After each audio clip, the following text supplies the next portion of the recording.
This is in the mayor's trust, right? This is the Community. hello, everyone. We are now live, and I am here with former Vice Mayor Adam Shimoni, now Council Member Adam Shimoni, and we are live. And this is the Mayor's Community Policy Trust. I am Dr. Coral Evans, and again, my guest this evening is Council Member Adam Shimoni. And the topic of the trust for this year has to do with statesmanship, statesmen, and what that concept is. Hello, Council Member Shimoni. Hi, Dr. Evans. It's great to see you, and it's great to be with you. I'm really excited to have you here today, Mr. Shimoni, for the simple fact that you were part of the research that went into the trust. And so I thought that perhaps we would start the conversation with maybe going back in time a little bit and explaining how we got here and why we're here. What do you think about that? We're trying to talk about behind the scenes, right? Yeah. So the trust, the Flagstaff Community Policy Trust, and there is a video on the Facebook page that talks about the history of the trust. But really, this particular conversation has to do with statesmanship, and it came out of my dissertation, my research that I did for my PhD. Vice-Mayor then, Shimoni, at that particular time, was part of a group of elected officials that I interviewed regarding the difference between an activist and a politician. And over the course of my research, I came to realize that there is even another facet, right? So you have activists, you have politicians, and then you have this subset of politicians, for lack of a better word, that we tend to refer to them as statesmen. It's a very small subset. It's a small population of individuals.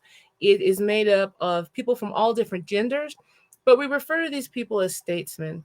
And so the part of the research that I did in the task force, or the group, the focus group that Vice Mayor Shimoni was a part of, we talked about different elements of, what is the difference between an activist? What do politicians do? What is the difference there? And who do you consider to be a statesman? And what are the traits of a statesman? Mr. Shimoni, do you want to weigh in? I do. I'm just reflecting back to those conversations, and I remember having very heated conversations with you about these points during heated political topics that were happening in the city of Flagstaff. And we were talking about it in real time as we were witnessing different individuals and leaders and entities in the community engage in the political arena that we were a part of at the time. And we were kind of evaluating for statesmanship versus activist versus whatever it might be, trying to identify what exactly it was that we were talking about with statesmanship and what was that fine line and that difference. So you're taking me back, and I appreciate that. Those are fun conversations. And I think it's really important for us to acknowledge that we were not always in agreement, right? We served at the same time. And while we did agree on some things, we did not agree on everything. There was plenty that we butted heads on, and that was fun. And it was, that was part of the job that we signed up for. And, you're very hard-headed, just like I am. And we both really want to see what it is that we believe to be how things should play out. And, the coolest part about working with you as our mayor at the time was that as much as we might disagree, we still met every Monday, and we talked every Monday. And I'll tell you that in working with other elected officials, that's not always the case. When I disagree with someone, they might pull me off their meeting schedule, and they'll punish me, so to speak, for disagreeing. And so, I really appreciate that. Even though you and I disagreed often, we continue to work together and do our best to hear each other out so that we can make the best decisions that we could on behalf of the greater population, which I think is, admirable, and is really striving to try to be that, to embrace that inner statesmanship value that we both really value in ourselves and in others, right? And, one of the reasons why, when I was looking at my PhD program, and I wanted to do something that was meaningful, something that could help, that could be utilized now. And I remember that you and I had numerous conversations about activism and the importance of it. And I want to be very clear, throughout my research that surfaced over and over again with the elected officials that I was speaking to, that activism and activists are extremely critical, right? To our democracy, to the way that we live our lives. They're absolutely critical and needed. And so this was not an us against them type of thing. I was looking at the fact that when I started my political career, I came in as an activist. And then, over a period of time, I would like to say grew into what it was to be an elected official and represent the broader society, the broader sense of individuals. When I first came into council as an activist, I was very focused on really one particular issue that we were having. But when you get on council, you soon realize that in addition to the issue that you got on council for, there is a wide range of other issues. And there's also the meat and potato things that you do, for a city. Water delivery, trash pickup, infrastructure, things like that as well. And again, through trying to figure this out, coming to an understanding that you represent the people who voted for you. You represent the people who did not vote for you, and you represent people who could not vote for you. People who are under the age of 18, people have prison background records, the tourists that might be in and out your community, people who are undocumented. And all of those voices are critical to creating the democracy that moves us all forward. So that's really part of my research. I love that. And it also makes me think, obviously, I think for many folks who might be watching this video also know I came into this role through the lens of an activist in many ways. And it took me a while of growing and evolving to really embrace that larger perspective. But I think jumping into my elected career as vice mayor forced me very quickly to recognize that I'm not just one of seven. I'm supposed to embody the values and the ideas of the seven, just like the mayor does. And we're the voice of the council. The mayor and the vice mayor at times act as the voice of the council, which is the voice of the community. And those are people you agree with, people you don't agree with, people you like, people you can't stand, and people that, regardless of their voting ability, people and animals and the environment, you're the voice for all these things that you have, oversight over. And that is such a huge undertaking, and you really need to separate yourself and what it is that you believe and you think from what it is that is for the greater good. And that's tough. And I think we all struggle with that because we have our egos and we have our opinions, but it is so critical to step away from it and really check yourself, right? Mm-hmm. And I really think even now, like I said, that I was trying to make sure that whatever research that I did, whatever information I came out with, was something that could be utilized now, right? Something that we could utilize, we could move forward and not put on a shelf. So my work is called Meaningful Change, right? Establishing a framework for sustainable statesmanship. Because the idea is that we have activists, we have politicians, and we have this subset. If there's a way that we could grow this subset or further develop this subset of individuals, what would that look like moving forward, right? These people that were like, hey, that's a statesman. And so with that, I really want to read I guess it would say, the current definition that you find, right? The current definition that you find in the dictionary regarding statesman, because this was something that the focus groups looked at. And I was like, okay, this is a current definition of an activist. This is a current definition of a politician. And this is what we find for a statesman. And is this particular definition adequate, right? Is this appropriate? So, and throughout my research, it became very clear that there was a need for a widespread appreciation for the role of a statesman, right? And it became obvious that the current dictionary definition did not totally align to the understanding that I was developing based off my work with the focus groups and the one-on-one conversations. So the current definition of the dictionary, Webster Dictionary, defines statesman as one who is versed in the principles or art. So one that is versed in the principles or art of government, especially one actively engaged in conducting the business of a government or in shaping its policies. And, right, the second definition is a wise, skillful, and respected political leader. Can I So jump in really quick? what do you think about that? Oh my gosh. I mean, it's like one verse in the principles and or art of government. What the heck does that mean? Art of government. That borderline frustrates me. Just because it's like government can be so sneaky and so behind the scenes and backroom deals and backstabbing. You know, there's so much, there's so many games that can be played in doing politics.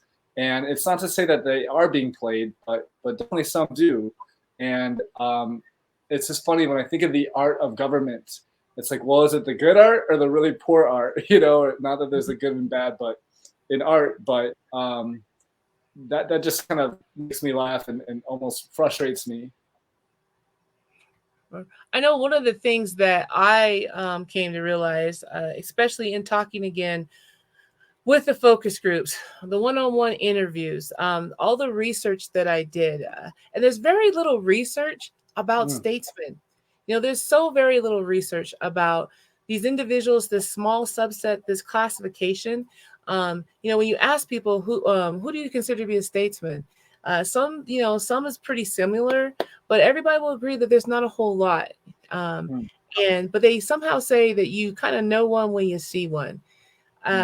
It was very clear that when you look at that definition, that definition might be a place to start, but it's not the totality of really what statesmen are, right?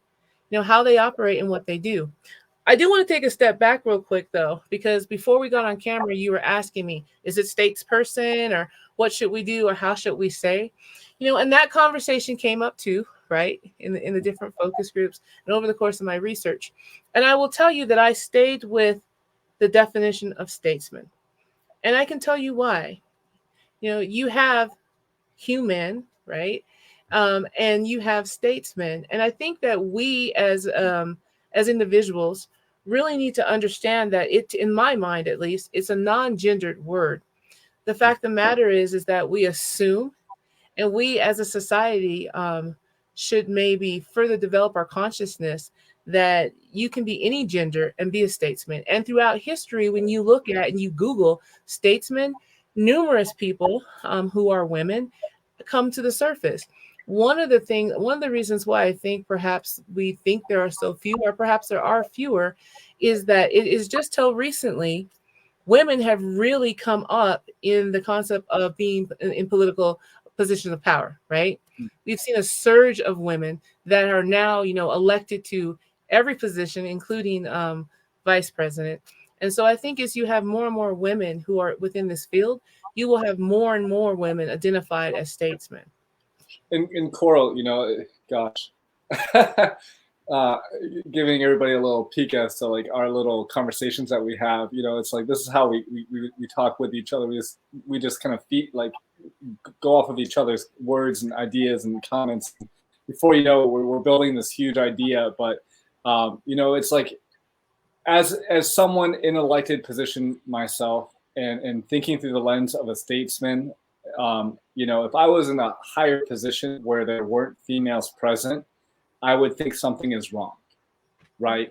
And if someone's truly a statesman, they would probably work harder to create more of a balance, more equity, more diversity, more balance, because through a balanced approach and a balanced group of leadership, you can really achieve the goals of a statesman, right?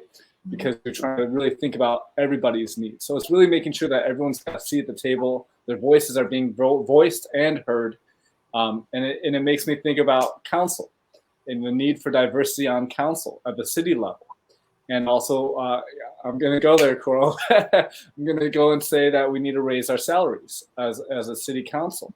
And it wouldn't impact us, but future elected groups. But you know, to create equity and to create opportunity and to create balance on a city council, you know, so it's not just a certain type of population that can apply for the job and run for office, but that others can, and so that we can have that balanced voice that we need so badly on a council to make the best decision that they can. We got a lot of work to do, through the lens of statesmanship. Yeah, that was a discussion that you and I brought forward to the council, and we had a robust conversation about it, and we were not successful. But again, in looking at the lens of moving forward, how do you create the best possible environment for civic leadership to be showcased, to move forward your entire populace, right? You have to have diversity. And to be very blunt, diversity is more than skin color. Diversity is more than gender, right? Diversity encompasses a wide range of things, including income level, education level, background level, experience level, right? There's just so much to it. So how do we who serve in elected positions, and also those of us who do not, but are responsible for the individuals that we elect to represent us, how do we make sure that we include, or we build, or we create a system or a system that allows for that diversity? You and I talked about the concept of the salaries and the fact that currently the way salaries are set up for most councils, most municipalities, certainly our state legislators, is that you either have to have money or have a retirement. And then this is something else that you get the opportunity, the honor to serve. And that eliminates a lot of people who have brilliant ideas, who understand the concept of collaboration, of working together. Totally eliminates those individuals from being here, right? Right. And it's like, and as an elected official, you live the life you live in the neighborhood you live, you go in the circles you go in, and you often don't branch out so far to really understand and experience that perspective of someone else, that diverse experience. Like you said, Coral, it's so much more than just skin color. It's experience, and that's just a matter of fact. It's very difficult to expand your understanding and compassion. And I know that came up a lot, I think, in your research, is that root thing of compassion for a different perspective. It's easy to say, yes, let's build affordable housing. But as soon as it's in your own backyard, in your own neighborhood, are you still able to say that? And we've witnessed, I'm just going to leave it there. Let's move on to the definition that we came up with, right? Really quick before you do that, if that's okay, I want to just go to the second part of the definition that you wrote. We read it: a wise, skillful, and respected political leader. Maybe that helps with the whole art of government complaint I had a minute ago, is that respected political leader. And I like to assume that with respect is integrity. And I know that that's not always hand in hand, but I do appreciate the definition going and saying respected leader. I think that's a really important point. And I think that another component of that respect, right, is that I know that there are definitely individuals, leaders, that I didn't agree with that vote, or I didn't agree with them, but I have respect for them, right? And I respect the fact, or I respect them because I know that even though I don't agree with their ultimate vote or their ultimate decision, that they went through a certain process to get there, that I understand the process that they took. And while I don't agree with it, I know that they made the decision that they thought was best. And I respect the way they got to that decision. Does that make sense? 100%. So the definition that came out of my research, that came out of, again, the one-on-one interviews, the focus group interviews for a statesman, is this. And it's much longer, so I'm going to slow it down, but I want to make sure that we hear it, right? So my research came out with this for a new definition of where we should start when we think about statesman. A statesman is someone who acts for the common good of the people they represent, with the understanding that their primary responsibility is to address and solve issues affecting citizens. This means seeking out the voices of those not often heard. A statesman is well versed in the area of government, including the business of such or the shaping of its policies. A statesman understands that hate, emotionalism, and frustration are unstable foundations on which to build public policy. Instead, a statesman makes informed decisions after assessing the totality of the event or request, including the risk, using a comprehensive approach that considers the entire system in a way that can be widely understood. The question, how does the decision made address the change sought and further the overall goal or goals of the community, is answered as part of their decision-making process. A statesman understands alliances can be formed around issues, even when ideologies differ greatly, and that to solve problems, one must be willing to listen, make difficult decisions, and compromise when appropriate. Is my community in better shape than before? Is the question that a statesman is constantly asking themselves. I love it. I love it. I think that's great. That's a lot. Yeah, it's well said. I really like it, and I think it really brings the idea together in a real nice way, and it communicates what it means to be a statesman. What I want to go back to in that, let me see. I mean, because it definitely is a very much expanded, right? It's an expanded definition of statesman. Again, this is not Coral's definition. This is a definition that came out of all the conversations, the focus groups, the research, right? That when we call someone a statesman, they have these types of attributes and traits that we can point to and say, this is how they do things. I really like, a statesman understands that hate, emotionalism, and frustration are unstable foundations on which to build public policy. Because before that, you speak about channeling the voices and seeking out the voices of the often not heard, and then channeling them, without hate, without pointing fingers. And it's like, how do you take a difficult subject? I was listening to a podcast on statesmanship leading into this meeting, and they were talking about how it's not easy to be a statesman. It's easy just to be someone who pats someone else in the back, who just supports the other person's ego, it's like a statesman speaks up for what they believe is right to do and to say and to advocate for and to lead towards. And that often goes against the grain of those around them, whether it's city staff or people in leadership that you're working with, or partners that you're working with, partner agencies, or it's your own colleagues on council, or whatever the dynamics might be. You're going against the grain often because you're saying things that are difficult to hear and difficult to fight for, because often the system isn't necessarily, the status quo doesn't necessarily really channel the voices of the unheard and the most vulnerable in our communities. And so you have to represent them, but not just through righteousness, right? Not just up there with, your spear out. Too often, during our Monday meetings, Mayor Evans at the time would ask me, Vice-Mayor, do you feel like you're being productive? And I would say, no, not at all. My head's bleeding because I'm running into the wall every week. And we'd have a real heart-to-heart, and you would really kind of help me work through whatever that was. And it's like, it's one thing just to be righteous and say, we got to do it this way. I believe in it, and therefore we need to do this. And I feel so convicted about it, right? Mm-hmm. And there's another way that says, okay, we need to get here, and you can speak about it, but not, ruffle too many feathers in doing so. And then you have to figure out how to bring people together, overcome objections, create trust, create respect, create open dialogue to allow you to work through the objections and the hurdles and reaching where it is that you believe we should get to. And that's so much more complicated and difficult.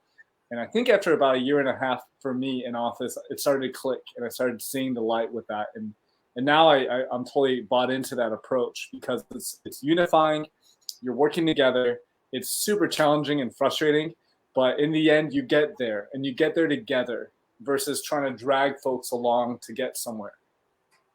And it's also about looking at the totality, right, of the conversation, and really understanding, what the totality is. Why is there fear? Why is there frustration? Why is there resistance to this? It's understanding when it's appropriate to compromise. Yeah. I think that there are some looking back on my career, there's been some opportunities that I had to compromise that I didn't take, right? There are other opportunities to compromise that I did take. And when is it appropriate to compromise? And when is it not appropriate to compromise? But being able to articulate why it is you are unwilling to compromise, I think is absolutely important. When you look at the research that I did on this topic, again, I started out with, I think that there's a difference, right? The question I was trying to answer is, what is the difference between an activist and a politician, right? Are they the same or are they mutually exclusive? How do they work together? That was really the question we started with. And then again, through the research, hey, there's a subset of individuals that I want to study more in depth. I want to study these individuals that we call statesmen.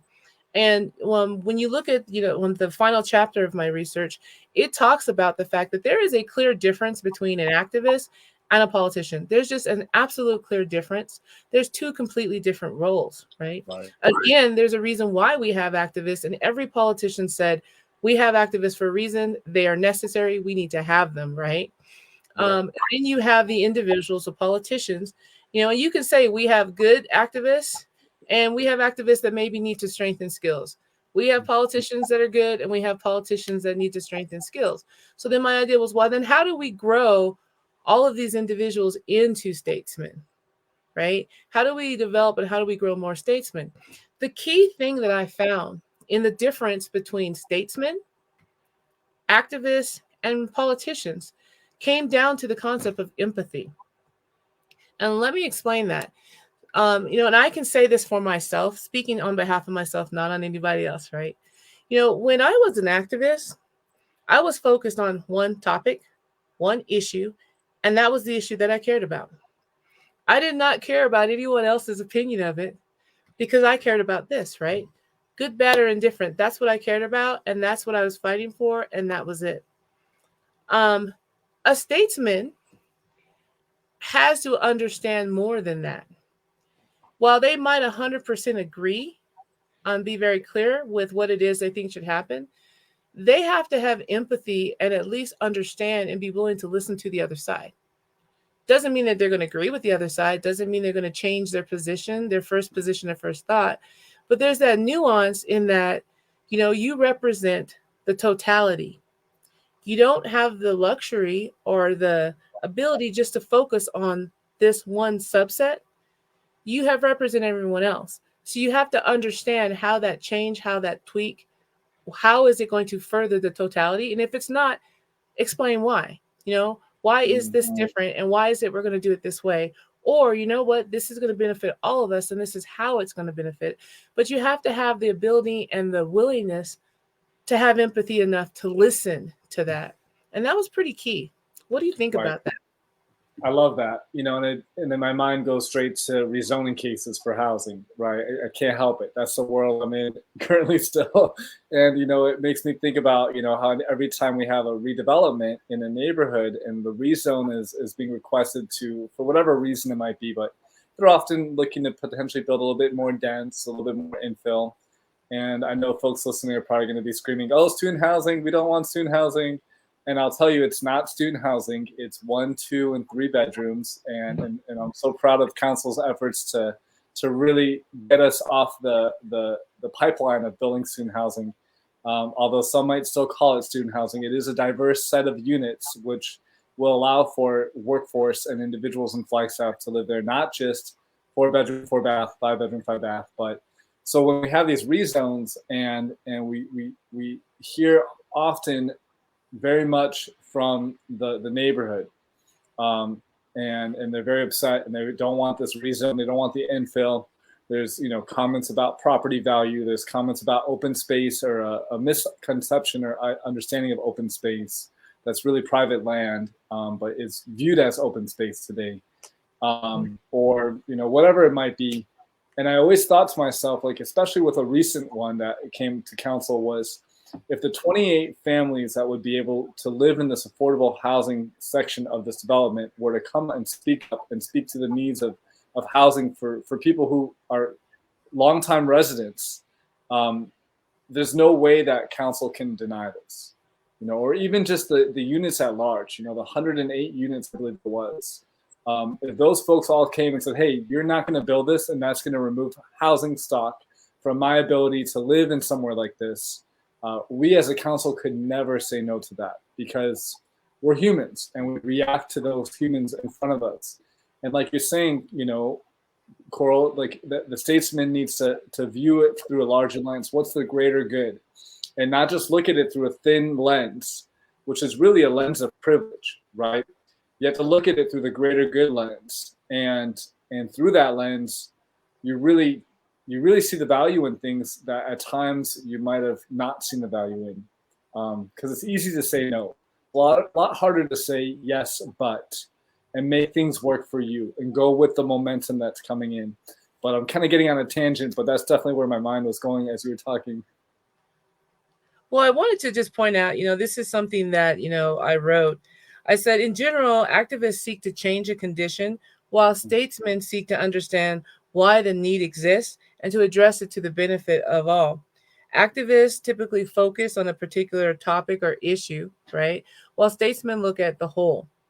Again, everyone spoke about the important role that activists hold within our community and within our society, and nobody wanted to see that diminished in any way. Also, my research brought to light the difference between those that society deems to be good politicians and the fact that good politicians are different than statesmen. We've often seen people that were like, oh, they're really good at politics, right? Well, that's not necessarily a compliment. It's not necessarily a compliment. So I think that that's important. It was pointed out, it's possible to be a successful politician, but not be a statesman. Right. And so I think that's very important. Something else is that we have so few statesmen. How do we develop that? That makes me think about the first part of what you just said, makes me go back to the art of politics as part of that definition of statesman, that, the original definition. And it's like, just because you're good at the art of politics doesn't mean you have integrity, doesn't mean you're a good person that truly embraces the needs of the whole, right? So that really, frustrated me, as you know. But then the second part, how do we harness and cultivate more, statesman characteristics and people?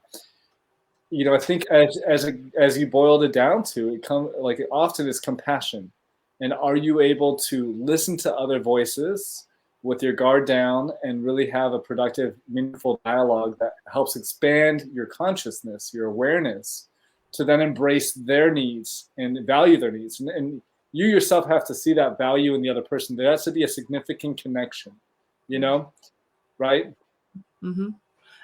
And also, it's interesting because, you mentioned like the struggle that we have locally in Flagstaff when it comes to this concept of housing, open space, new people, old people, where do we all fit in?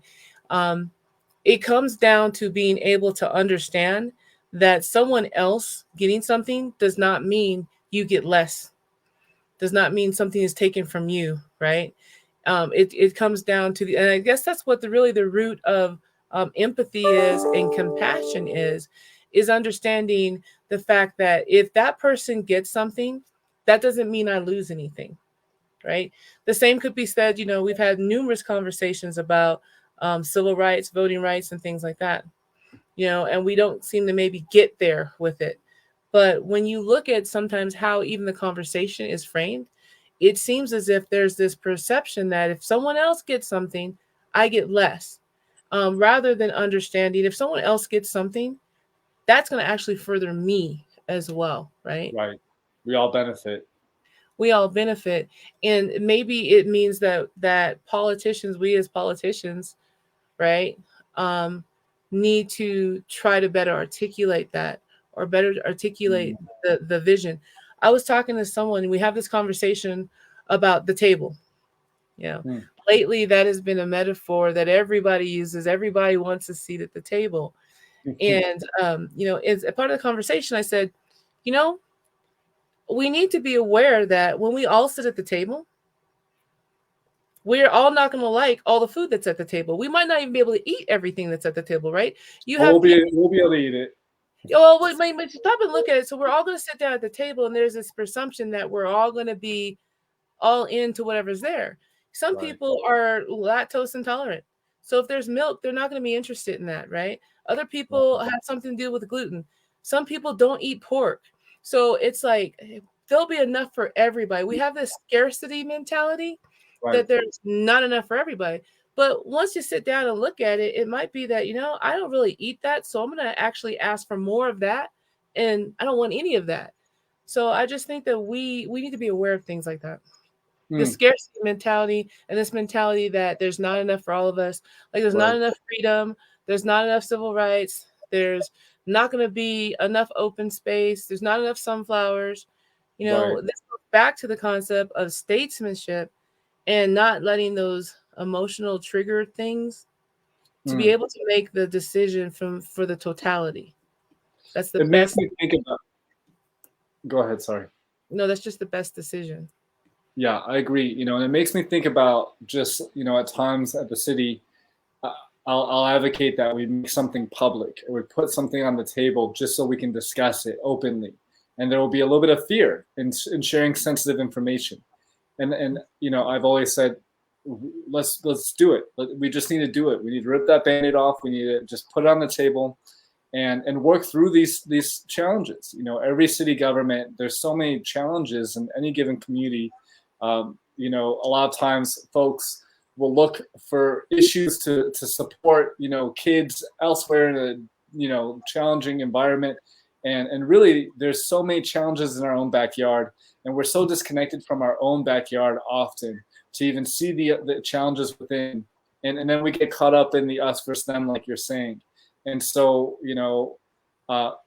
like any other community, we at the city of Flagstaff have challenges. And often, one thing I love about our current city manager, Greg Clifton, is whenever something controversial comes up or anything that's like of public interest, he immediately puts it on an upcoming agenda pretty much in the next week or two. And he says, okay, let's put this on the table. Let's let the council and the community dive into this and have this discussion openly in the right setting and work through this.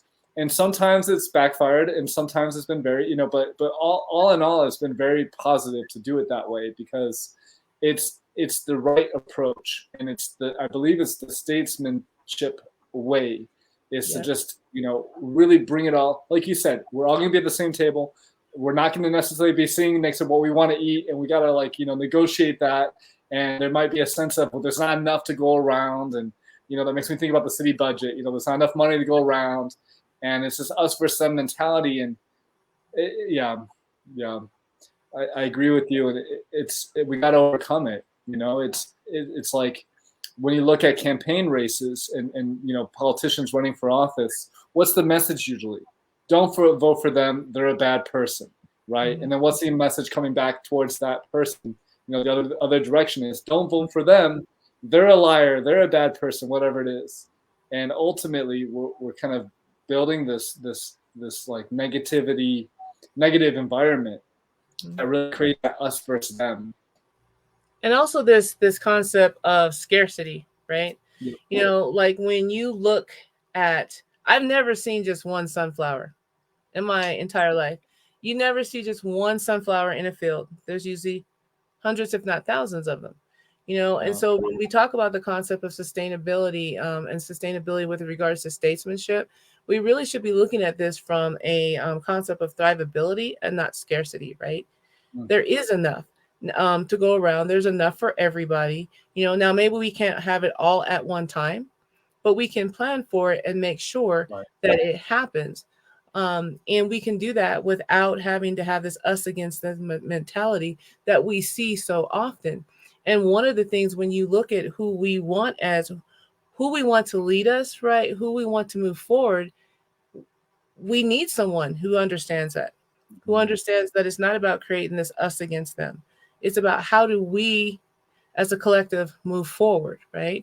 How do we address the needs of this one group in a way that benefits everyone and be able to articulate, why there is maybe an isolated, specialized attention to this smaller group. Okay, but this addressing this issue for the smaller group actually furthers us as the whole. And no, go ahead. You know, we're so quick to jump to conclusions about things and people, whether it's judgments on individual situations, the other side, whatever that might be. We're just so quick to jump to a negative conclusion about things in the worst case scenario. And maybe at times there's good reason for it. But, you know, you just made me think about a recent conversation, you know, now that we're talking about the Mogollon workyard in that parcel that the city, you know, has. I've heard numerous folks in the community and even a close friend of mine immediately be like, you can't build anything there. Like, how dare you? That's open space. It needs to be kept open space, yada, yada. And then another friend who we were with at the same time goes, well, what are we looking to consider building? And they kind of rattle off a few of the key top items that, you know, are being passed around as ideas. And then suddenly the friend who had asked was like, oh my gosh, those are amazing. And the other friend that was objecting to it was like, I wouldn't be opposed to that. I think that's actually pretty good. And so it's like, you know, it's compassion again to what your point was about, but it's compassion and listening, right? You got to have an open mind and an open heart while listening to maybe a side of the story that you didn't necessarily come from, but try to openly hear that side and see what value and merit it might have. And often, like you said, you'll find that it does have value and merit, and then you'll expand your awareness, right? So, yeah, go ahead. And, you know, just even thinking about that example, it's also looking at who does this resource belong to, right? And why does this resource belong to this group of people? You know, the Mogollon Yard, I think, is a great example of something that belongs to the totality of our city. And so the conversation should be had with the totality of our city. You know, definitely there are those of us that maybe live closer to it or more tied to it that have very strong feelings about it. But this is a community resource, right? And so we should have a conversation with the community. And it might be just like the definition. I think my research has shown the definition of statesman is antiquated, right? You know, that's why we're having this conversation. Like, this was the original definition of statesman when it was created. This is us in 2022. And this is really what it is we need for our statesmen to be doing. And this is what they actually do when you benchmark it. Well, you know, we acquired this when we acquired it. This is us now. Is there a different use for this given the totality of the situation and all of the other things that we have done to ensure we have open space or access to open space or public parks, right? I don't know. This is part of having the hard conversations that you're talking about. And this is why we need people in office who have the ability to step back and look at the totality, right? And look at how do we move our city, our community forward in a way that is productive, that allows for thrivability, and that allows for, you know, the future thrivability of our generations. Exactly. And then, you know, I'm just thinking, you know, through my lens, you know, my whole world, as you know, is all city council and all local government. Like, that's 24/7, every day of the week. That's what I'm thinking about and working on. And I love it. I really love it. But I have been talking to some different candidates that are running for office, for local office. And I'll tell them, like, hey, when you get elected, you need to be able to represent and work for people that agree with you and the people that disagree with you, right? Those that vote for you and those that don't. And that was a, you know, I knew it going into it and I embraced that idea going into it. But until you're really in it and you're like doing things that maybe aren't firsthand nature to you, that come natural to you, but you're doing it because you know it's better for the greater good that you're here to represent. It's an interesting experience. And then you're working amongst, you know, colleagues, 6 other council members, you know, 7 in total, that are also elected. And, you know, you might, you know, be really upset and frustrated by some of them, and you might really not get along with some of them, especially after, you know, weeks of council meetings and all the meetings and all the work we do. You can very well get burnt out and frustrated and want to just, you know, end a relationship. or have really poor lines of communication, and which ultimately is bad for the greater community, right? That's there were many times where I feel like you and I could have been like, you know what, we need to take a break. We're not talking, but we didn't, and we kept talking through the challenging times because we knew that we had a duty to fulfill, which was bigger than you and me individually, and that was for the greater good of the community. Last thing I'll say really quick is, with COVID, I've really loved this whole remote work environment. I think it's great. I think it's very easy to attend meetings virtually, and a lot less work than what I was doing before COVID, right? Our world before COVID. And so, but at one point, right when we went back to in person the first time, I was advocating that we do, even though personally I didn't want to. I knew that we should for the greater good, right? So it's that kind of thinking. And you can do that at any position, anywhere you are, in your life, for whoever's watching. It doesn't matter if you're an elected or not. Like, can you embrace other people's concerns and values and have compassion and empathy for their needs and make decisions on your greater good than just your own? And I'm not saying that you should compromise your own values or your needs, and your boundaries for them. But if it's something that doesn't compromise you, but yet is better for the whole, that's the type of, I think, thinking that we're talking about.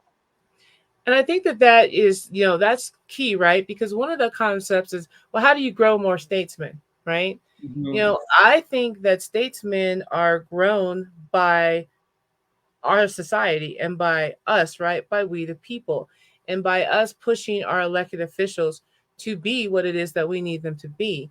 So that's pushing them to, hey, you know what? Who have you talked to about this? Have you gone to other meetings? Is it just the same group? One of the things I can just share that I liked working with you, Council Member Shimoni, is the fact that you started out by saying you have 7 people who are elected on council. The mayor is elected citywide, but council members are elected. They're also elected citywide, but by smaller populations, right? To be on council. And so you have council members that come in with clear constituent groups that seem to be attached to them. We need to encourage people to get out, not only talk to their constituent groups, but you represent everybody else, those people that are not in your constituent groups. One of the things that I was very clear in my last election when I was running, I told people potholes don't have parties. You know what I mean? They just really don't. You see that big, huge pothole at the corner of Milton and Butler? There is no political party that's associated with that pothole. It's a pothole, right? I thought they were independent. So we need to try to figure out, how do we address the issue, right? At the heart of it is the issue. What is the issue? What is the change that we're seeking? And how do we go about doing that?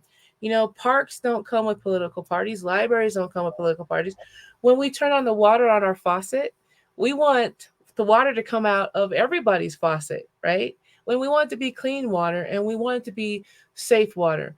When someone calls the emergency services, there's not a, hey, okay, what's going on? And it's not what neighborhood, it's like, what is your address? Because we need to respond to the issue. Yeah. So we as individuals, as we go out and we start, checking bubbles and signing stuff, we start asking people, hey, can you talk to us about the totality? Like, I'm so happy that you care about this one issue that I care about.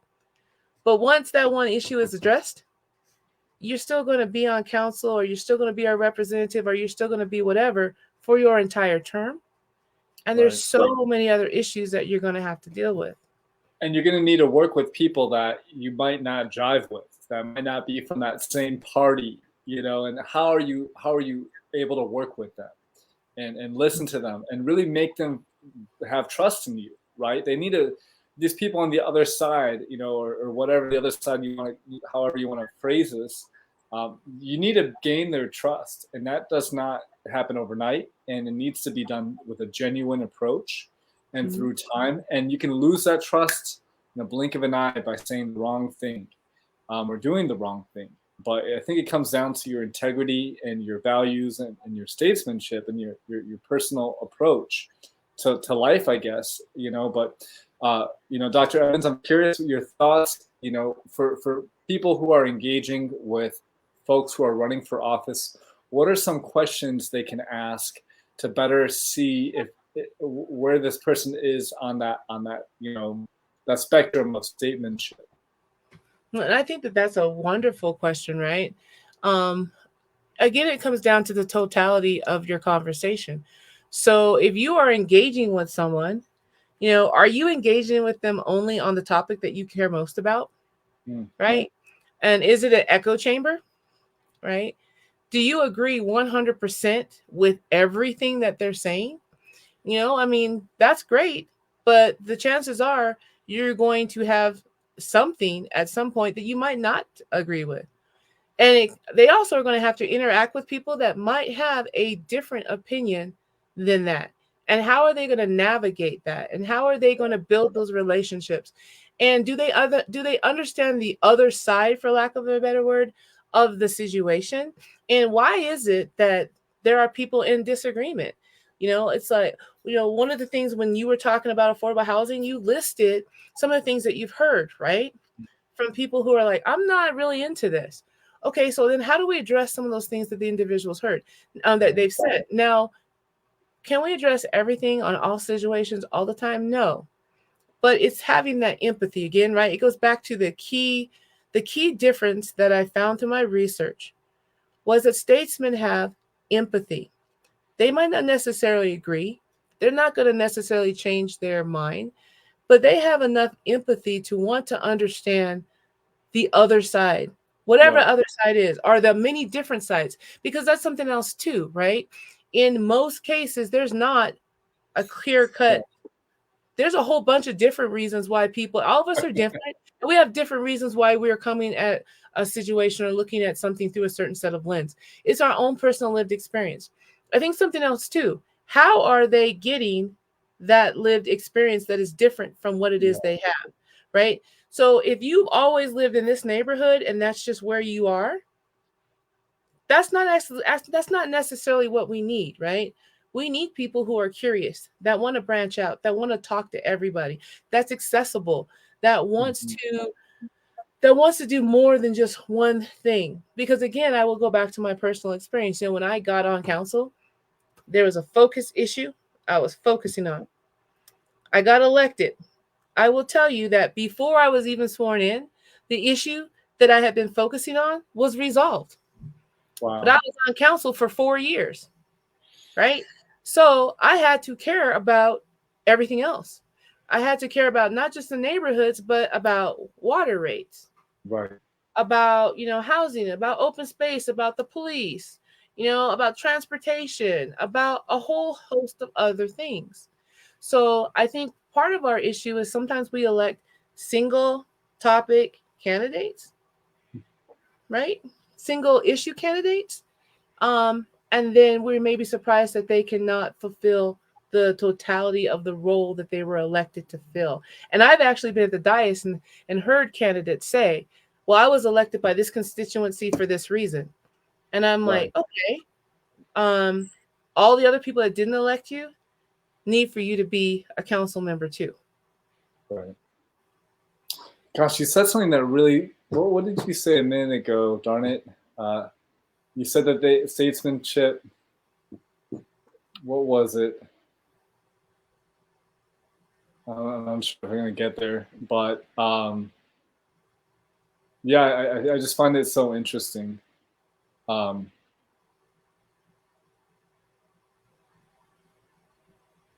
what did it make me think of? Darn it. It's like on the tip of my mind. Keep going. Well, I was going to actually just stop there and turn it back over to you.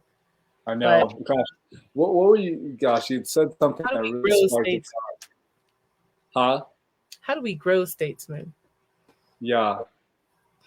Oh, you know what? Here it is. I got there finally. So, you mentioned that a statesman needs to really have compassion and really seek out those voices.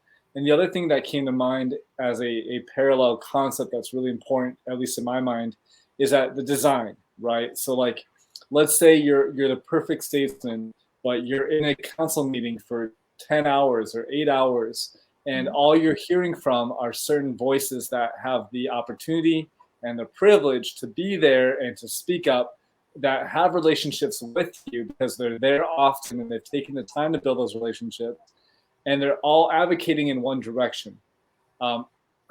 It's so much more difficult to be a statesman in the current climate. Although all of our meetings are open to the public, everything's accessible, starting at 3 p.m. Does that mean everybody can get there? I don't think so, right? Just as a small example of one of the hurdles or challenges to engage, or if anyone, regardless of the time of the day, you might not be in a position to be able to watch a video like this that we're doing live now because you're too busy. You're working. You got kids to feed. You got kids to take to hockey practice, or whatever it might be. And so design is the other component that I would say complements statesmanship. So yes, you can be compassionate and strive to listen to all the voices and do the best you can to seek out outside of your own and your own circle's opinions. But then design comes into play, meaning, maybe the room that you're in with all the other decision makers is designed so that there's diversity.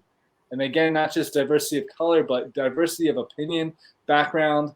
You're not just a retired wealthy person that's able to run for council, for example, but someone who's a working class mom raising 2 kids at home, or whatever it might be. But diversity, and right now there's a NAU student running for city council, and she's being told, oh, you're too young, how long have you been here? She's being grilled about these questions about her age.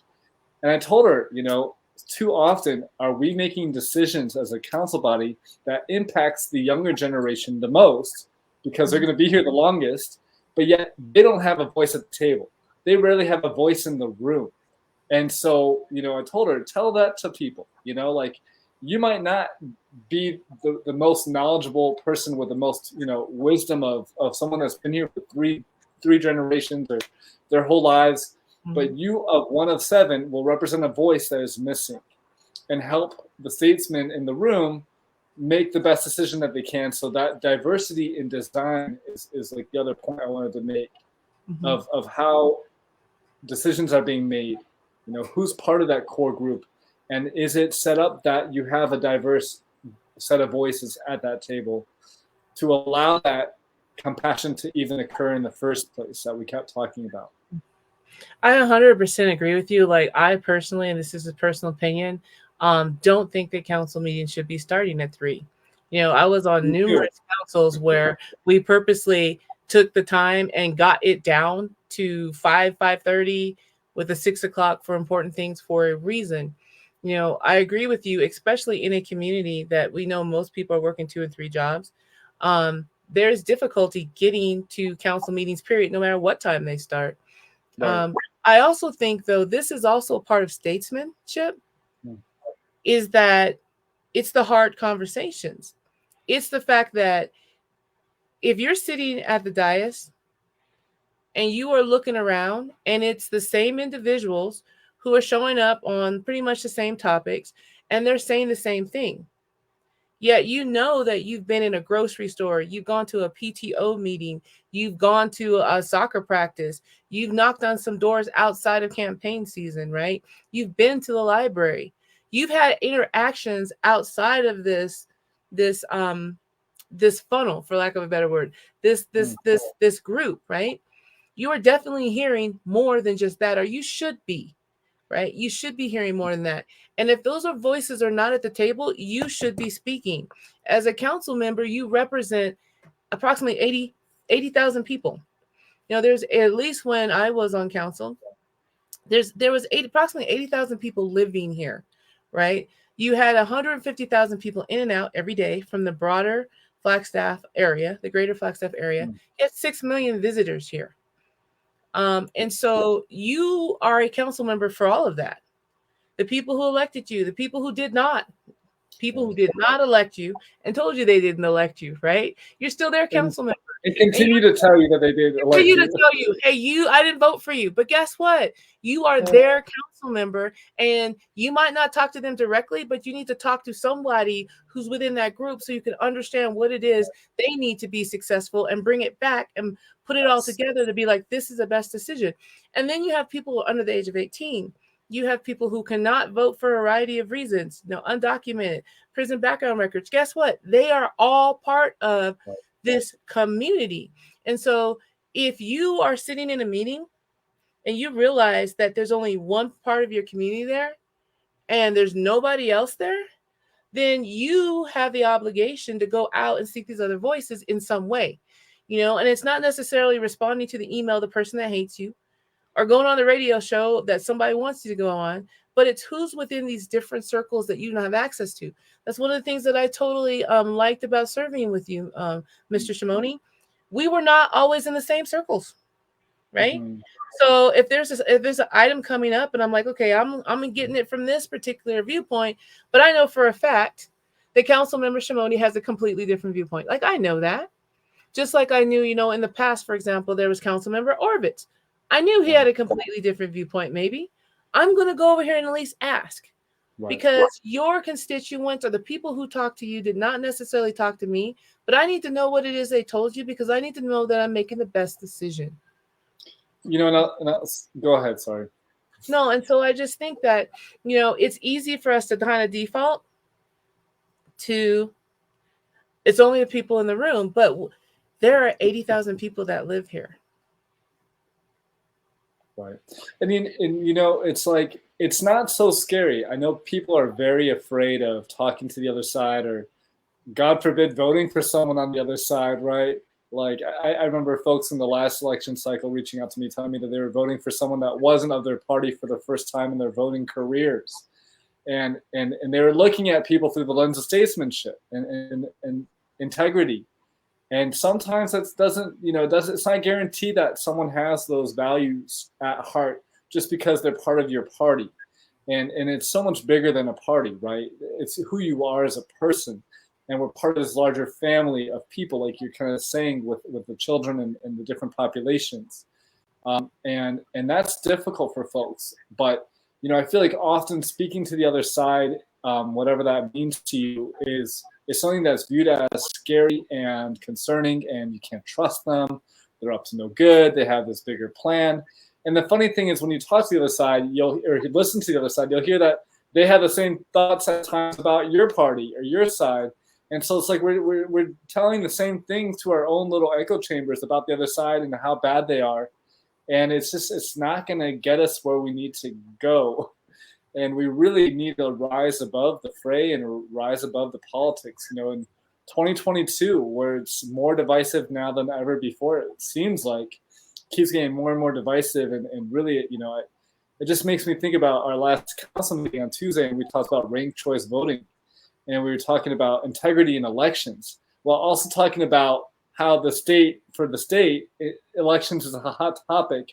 And if the city of Flagstaff pursues ranked choice voting, that could be viewed as this, shenanigans happening up north, as a lot of things that we do are viewed as to the state.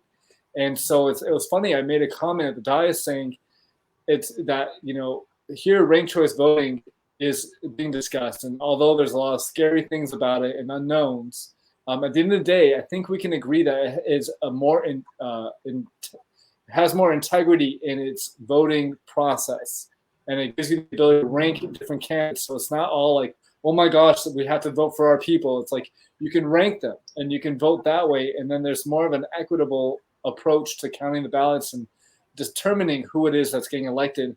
And it's funny to me that, this might stir up some emotions for folks down south, thinking that here Flagstaff is doing something that's going to be, challenging the integrity of an election, when really it's doing the opposite and making the integrity better.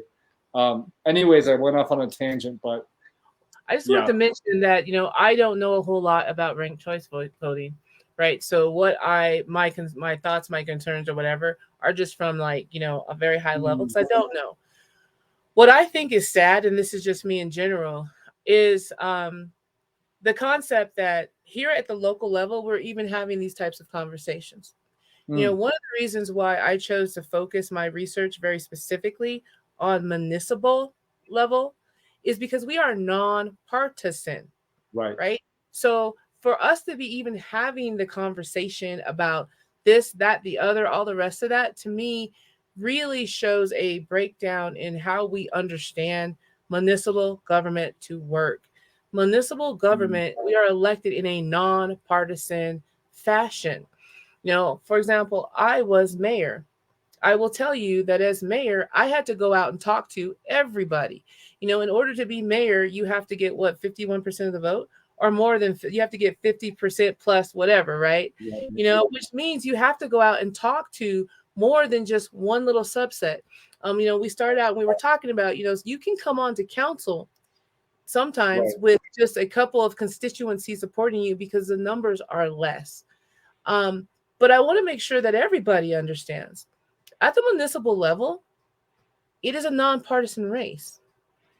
Parties should not be part of the conversation because we are talking about, again, potholes. Potholes don't have parties. We're talking about, our Parks and Recreation Department. We're talking about making sure that the citizens who live in our city have access to safe drinking water. These are the types of things. We're talking about the Real to Flag project. We're talking about affordable Yeah. housing. We're talking about police response time and fire trucks. This is the kind of stuff we're talking about. And so for us to really get down to this party thing, I think is really tragic. And again, I go back to, Mm, we need to be looking at stuff through the statesman lens. One of the things you'll find out, you ask any candidate running for council at any time, not just these, but the ones that came before and the ones that come after. What do you think about Flagstaff? Guess what? I love Flagstaff. Is going to be the answer, right? right. And I will tell you that I believe it when people say that they love their city. You would not run for public office if you didn't love your community, your school district, your city, your state, or anything, you know? And so we might not necessarily agree with some policy stances, but at the heart, people are not running for these types of positions because they don't love their community. Right. So again, it comes down to who has the ability, regardless of whoever it is, to look at the totality, Mm, to gather the information, to critically think through the information, to see how this is going to impact the greater. And if it is a negative impact, why is that? Should it be done?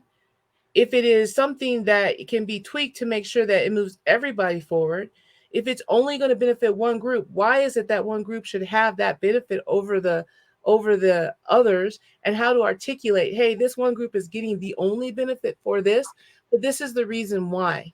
right? It's not a us against them thing, it's a community, how do we move us all up thing. And that really needs to be the message, period. And I actually think that should be the message at the state level, federal level, and all the way up. But again, my Amen. research focused very specifically on the local level and local governance. And I love that about local government.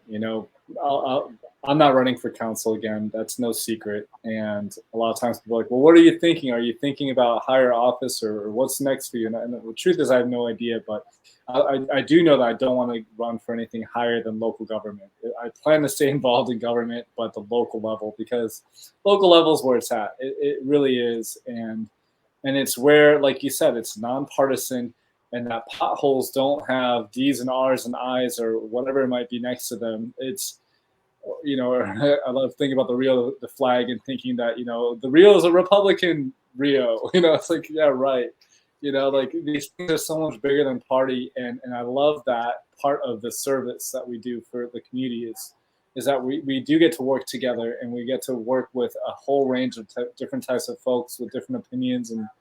But at the end of the day, like, values typically are similar, and that we all really do care about this community and we care about this town. And at the end of the day, we do want to get to similar places.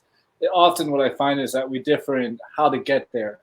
But I think that if we just work together, communicate better, have more respect for each other, and have more of an inclusive experience with a more engaged, and empowered citizenry in the local government process, we're right on track. I think we'll do just fine. Well, former Vice-Mayor Shimoni, current council member Adam Shimoni, I want to say thank you for helping me kick off the Mayor's Community Policy Trust to start the dialogue. We have a series of dialogues that'll be happening over the next 2 months. We have, I believe, next on the series, Mayor Mitchell, who was the former mayor of Tempe. Followed by a current city mayor, Mayor Cal Sheehy from Lake Havasu, and some other individuals.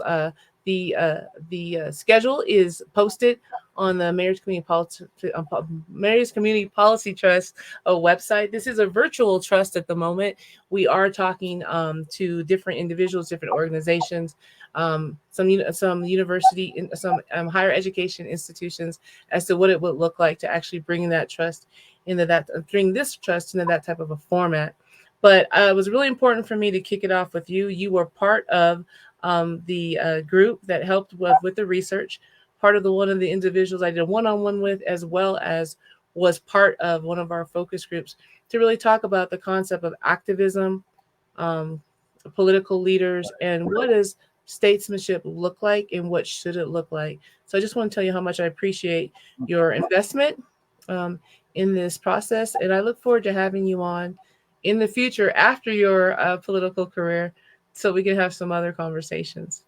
Love it. Dr. Evans, congratulations on all your great work and success here. And I so appreciate you studying this and researching this topic, including me in your process. It's been fun to ride along with you on this ride and be a part of this conversation. It's such an important one, and one that I think you and I both really value. So thanks for having me. Glad to help kick it off, and it's been a pleasure joining you for this really important conversation.